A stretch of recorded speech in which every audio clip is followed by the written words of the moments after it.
ఈ liquor scam మీద మీరేమనుకుంటున్నారో చెప్పండి, దానికే కన్ఫైన్ అయ్యి మాట్లాడండి. లిక్కర్ స్కామ్ గురించి మాట్లాడదాం సార్. మామూలుగా ఇప్పుడు రైతు హలో లిక్కర్ స్కామ్ గురించి జనాలు ఏమనుకుంటున్నారు అనేది మాట్లాడండి. నేను తెలుగుదేశమేనండి. నేను వెంకటరావు ఓటేసిన. నేను ఫస్ట్ వైసీపీలో వెంకటరావు ఉన్నప్పుడు ఆయన తిరుగుతుండే, తర్వాత మళ్ళీ ఈ రోజు కూడా టీడీపీ తరఫున రాగానే మన ఆయన తిరుగుతుండమే అన్ని చేస్తున్నాం సార్. ఇప్పుడు ఏమైందంటే ఇప్పుడు రైతు భరోసా వేసామన్నారండి, మాకు మోడీది వచ్చిందండి.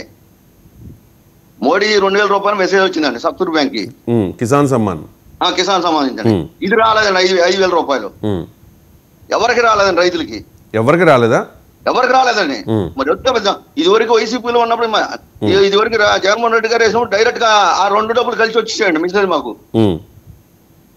2000 రూపాయలు మోడీది వచ్చింది, ఇది రాలేదండి. మోడీది రైట్. సజ్జా అజయ్ గారు మీకు క్లారిటీ ఇస్తారు. అండ్ లిక్కర్ స్కామ్ మీద మీరు ఏమనుకుంటున్నారు చెప్పండి. ఇది ఏమన్నా డైవర్ట్ చేసే పాలిటిక్స్ లో భాగమా, లేకపోతే నిజంగా లిక్కర్ స్కామ్ జరిగిందని అనుకుంటున్నారా? డైవర్షన్ అండి. ఎందుకంటే నాకు జ్యోతి పేపర్ వద్దండి, సాక్షి పేపర్ వద్దండి. ఇప్పుడు కాదండి, దగ్గర 20 సంవత్సరాల నుంచి. ఓకే, మీరు నిజంగా టీడీపీయేనా? టీడీపీయేనా మీరు? వెంకటరావు తరఫున చేస్తున్నాం. వెంకటరావు తరఫున టీడీపీ. ఇప్పుడు టీడీపీలోనే ఉన్నారా? ఇప్పుడు టీడీపీలో ఉన్నాం. ముల్పూర్ మాదాన్ అందరం. రైట్. మీకు సమాధానం కావాలా? అదొకటి మల్లవల్లి ఇండస్ట్రియల్ పార్క్ దగ్గర సార్. ఏమండి? మల్లవల్లి ఇండస్ట్రియల్ పార్క్ అండి. అక్కడ మాకు పొలాలు ఉన్నాయండి. ఫస్ట్ లో ఆయనే పెట్టారండి చంద్రబాబు నాయుడు గారే 2016లో పెడితే అప్పుడు 6 లక్షలకి ఇచ్చారండి భూములు. అప్పుడు మా పొలాల జోలికి వచ్చారండి, మా డాక్యుమెంట్లు చూపించామండి. అప్పుడు ఎంఆర్ఓ గోపాలకృష్ణ గారండి. రైట్ అండి. లోకల్ గా ఉన్న విషయాలన్నీ మనం మాట్లాడుకోలేం, కానీ ఈ రైతులది అడిగారు కదా, మీకు సజ్జా అజయ్ గారు క్లారిటీ ఇస్తారు. అజయ్ గారు. రవి గారు, పిఎం కిసాన్ డబ్బులు గాని లేకుంటే అన్నదాత సుఖీభవ డబ్బులు గాని రాష్ట్రంలో అందరికీ పడ్డాయి సార్. అంటే కొంతమందికి టెక్నికల్ ఇష్యూస్ వల్ల పడకపోయి ఉండొచ్చు, లేకుంటే ఆయన చెక్ చేసుకోవచ్చు, లేకుంటే స్థానికంగా సచివాలయంలోనే వెళ్ళి చెక్ చేసుకోవచ్చు, దాంట్లో ఇబ్బంది ఏం లేదు. లేకుంటే సార్ ఆధార్ కార్డ్ నెంబర్ ఏదైనా ఉంటే మీకు వాట్సాప్ చేయమనండి సార్, అది నాకు పంపియండి, నేను ఇప్పుడే చెక్ చేస్తా. ఆయన స్టేటస్ ఏంటో చెక్ చేస్తా, నేను ఆన్ ద స్పాట్ చెక్ చేస్తా. నేను మీ దగ్గర యాప్ ఉందా అజయ్ గారు? ఉంది. మీరు రివీల్ చేయగలుగుతారా గాంధీ గారు ఇప్పటికిప్పుడే ఇన్స్టెంట్ గా సొల్యూషన్? ఈ నెంబర్ గా పెట్టమంటారా వాట్సాప్? పెట్టండి, సార్కి పెట్టండి, సార్ నాకు పంపిస్తారు. అదే ఇప్పుడు నేను చేసిన నెంబర్ ఉంది కదా, పెట్టండి. నేను మీకు వెంటనే నేను దాన్ని రిట్రై చేసి చెప్తాను, మీకున్న సమస్య ఏంటో కూడా చెప్తాను నేను దాన్ని. Okay sir. రైట్. సురేష్ గారు కంటిన్యూ చేయండి సార్. ఇప్పుడు నేను ఇదే ఏం చెప్పానంటే, రాష్ట్రంలో ఎక్కడన్నా మీరు బాగా మొదటి నుంచి కూటమి ప్రభుత్వం అధికారంలోకి వచ్చినప్పటి నుంచి ఇప్పటి వరకు చిన్న పిల్లల దగ్గర నుంచి మొన్న బీసీ సంక్షేమ హాస్టల్లో చిన్న పిల్లలు నిరసన వ్యక్తం చేస్తున్నారు. తమ తినేటువంటి ఆహారంలో పురుగులు వస్తున్నాయి, బొద్దింకలు వస్తున్నాయని. దానికి సాక్షాత్తు రాష్ట్ర హోంమంత్రి అనిత గారి కంచంలోనే బొద్దింక వచ్చింది. రైతులు వరి, మిరప, మామిడి రైతులు, అదే విధంగా ఆక్వా రైతులు ప్రతి ఒక్కరు కూడా తమ పండించినటువంటి పంటకి గిట్టుబాటు ధరలు అందడం లేదనేసి నిరసన వ్యక్తం చేస్తున్నారు. నాకు అర్థమైంది. ఇలా చెప్పుకుంటూ పోతే చాలా అంశాలు ఉంటాయి. ప్రజల అసంతృప్తి ఉంది కాబట్టి దాన్ని డైవర్ట్ చేయడానికి రోజుకో కేసు, రోజుకో కథనం, రోజుకో వీడియో అని మీరు అంటారు. అసలు లిక్కర్ స్కామ్ జరగలేదే అంటారు, అంతే కదా?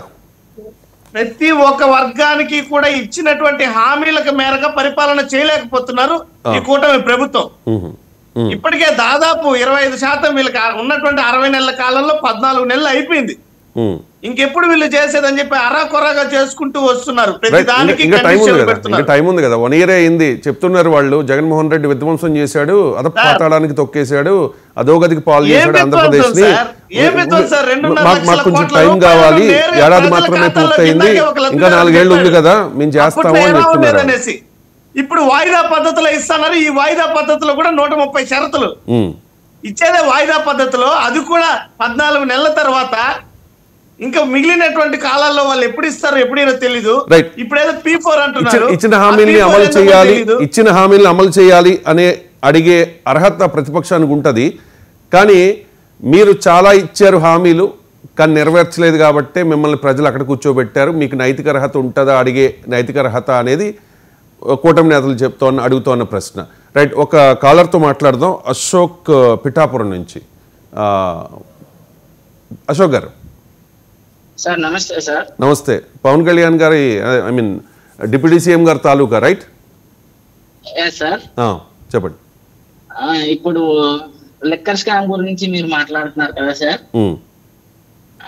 నాకు ఒక విషయం క్లారిటీ కావాలి సార్. మా ప్యానల్ లో ఉన్న దాసర్ కిరణ్ గారు, అజయ్ సజ్జా గారికి అందరికీ నమస్కారం సార్. అలాగే సురేష్ గారు కూడా నమస్కారం. డైరెక్ట్ పాయింట్కి వచ్చేయండి. ఇప్పుడు వైసీపీ గవర్నమెంట్ లో ఇల్లు ఉన్నాయి కదా సార్, టిడ్కో ఇల్లు కానివ్వండి, హౌసింగ్ కార్పొరేషన్ కానివ్వండి, ఇల్లు ఉన్నాయి కదా సార్. 10,000 రూపాయలు పెట్టి శాశ్వత భూ హక్కు అని చెప్పి 10,000 కట్టించుకున్నారు సార్ హౌసింగ్ లోన్ నుంచి.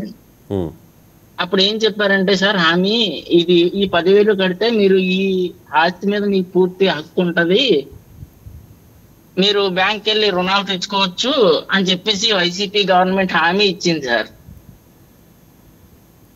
హలో సార్, మాట్లాడండి అశోక్ గారు. హామీ ఇచ్చింది సార్. అది పట్టుకుని నేను బ్యాంక్ వెళ్ళడం జరిగింది సార్. కాకపోతే అది బ్యాంక్ లో దీనివల్ల మీకు ఏం ఉపయోగం లేదమ్మా అని చెప్పేసి చెప్తున్నారు సార్. దానికోసం కొద్దిగా క్లారిటీ ఇవ్వమన్నాను సార్ సురేష్ గారిని. సురేష్ గారా? మీకు కిరణ్ గారు ఇస్తారు. పిఠాపురం అంటే కిరణ్ గారికి బాగా కొట్టిన పిండి ఆ ఏరియా. మాకు హామీ ఇచ్చింది వైసీపీ. హామీ ఇచ్చింది వైసీపీయా? Okay okay. తర్వాత ఒక విషయం సార్, ఆయన రాయలసీమ వ్యక్తి సురేష్ గారు. వైసీపీ పార్టీ కదా సార్. అలా అంటారా? మాకు హౌసింగ్ కార్పొరేషన్ ఇచ్చినప్పుడు 2,000 ఇచ్చారు సార్ చంద్రబాబు నాయుడు గారి టైంలో సార్. 2,000 తర్వాత ఇచ్చారు. అప్పుడు ఏం చెప్పారంటే free housing loan, free site కూడా ఇచ్చారు సార్ మాకు. అది నేను రికార్డు నాకు కావాలని అడిగితే రికార్డు కూడా ఇవ్వకుండా సచివాలయం సిబ్బంది సురేష్ గారు మీకు అర్థమైందా? మీ దాన్ని ఏమంటారు, మీ ప్రభుత్వ బాధితుడు ఆయన. అర్థమైంది సార్. అంటే ఇక్కడ స్పష్టంగా నాకు ఇప్పుడు నిర్మాణం పూర్తయిందా, నిర్మాణం పూర్తి కాలేదండి అశోక్ గారు? మీకు ఇచ్చినటువంటి భూమిలో నిర్మాణం పూర్తి అవడం ఏంటి సార్? మాకు ఇచ్చింది 2002లో ఇచ్చారు సార్ హౌసింగ్ లోను, సైట్ కూడా సార్.